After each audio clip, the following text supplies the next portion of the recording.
नहीं।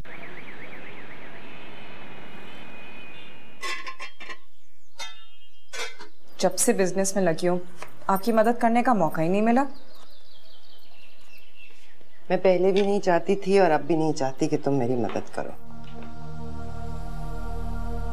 मैं क्या मदद करूंगी आपकी? मैं तो सिर्फ थोड़ा सा वक्त गुजारना चाहती थी आपके साथ। तो मेहमान थी और मेहमान ही रहोगी। मैं तुम्हें हमेशा यही समझूंगी। मेरे साथ वक्त जाया मत करो। जाया तो कुछ नहीं होता आंटी, दुनिया में सिर्फ ये बातें ही तो रह जाती हैं, बाकी सब तो फानी है। तुम ये बताओ कि तुम कौन सी सदा लगाने आई?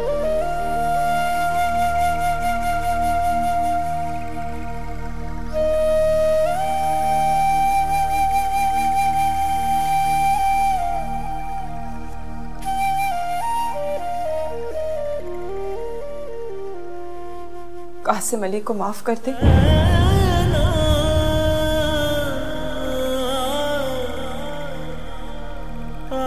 प्लीज। कभी नहीं।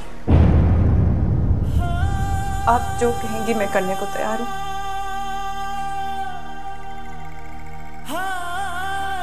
लेकिन प्लीज मेरे वालिद को माफ कर दे।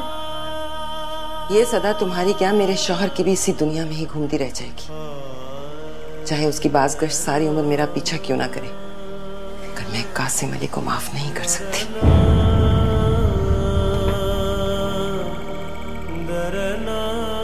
प्लीज आंटी, हम अभी के अभी आपकी दुनिया से जाने के लिए तैयार हैं, लेकिन सिर्फ एक जुमला बोल दें कि आपने कासिम अली को माफ कर दिया। तुम्हें उसने अपना जुर्म तो बताया होगा। अगर तुम मेरी जगह होती तो क्या करती? उनके जुर्म का तो नहीं मालूम आंटी, लेकिन उनकी अजियत देखकर इस बात का जरूर अंदाजा लगा सकी कि वो खुद को आपका कसूरवार ठहराते थे।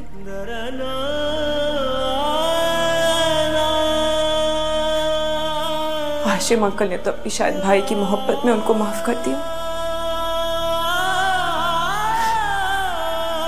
लेकिन उनको अगर किसी चीज की फिक्र थी तो वो आपकी माफी की। जब तुम्हें मालूम ही नहीं है कि बात क्या थी तो तुम जिद क्यों कर रही हो? ये जिद नहीं है आंटी, एक बेटी अपने बाप के गुनाहों की माफी चाहती है ताकि वो अपने बाप का कर्ज उतार सके। तो दुआ करो कि अल्लाह उसकी मुश्किल आसान करे। मेरी दुआ से ज्यादा पहले आपकी माफी सुकून दिलाएगी उन्हें। तुम्हें मुझसे अगर एक ही जुमला चाहिए तो मैं कह देती हूँ, लेकिन मुझे यकीन है इस चीज का कि आप जैसा इंसान सिर्फ उसी वक्त जबान से कुछ कहेगा जब वो दिल से भी माने उसे, वरना नहीं कहेगा। तो फिर मुझ जैसा इंसान नफरत भी उसी पैमाने की करेगा। बेटा मुझे गुनाहगार मत करो।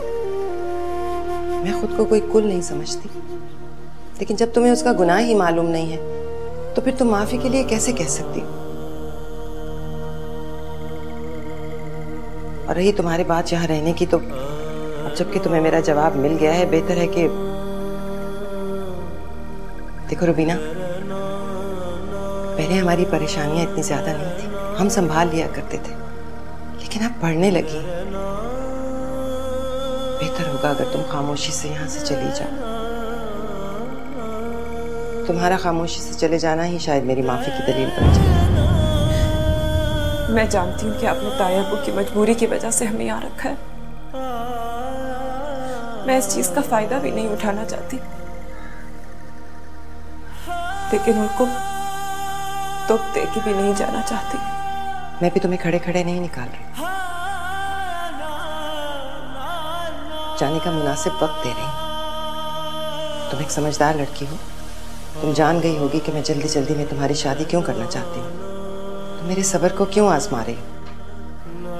शादी का तो फैसला मैंने कर लिया है आंटी, सिर्फ आपकी ख्वाहिश के लिए नहीं, बाकी सबको सुकून देने के लिए। मजबूरी में किया।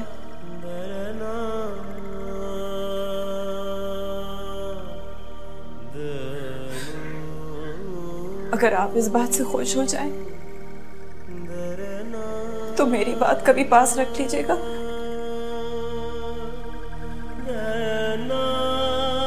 किससे शादी करना चाहती हो तुम? जिससे किस्मत में लिखी है। किस्मत को ना मैं बदल सकती हूँ और ना उससे लड़ा जा सकता है।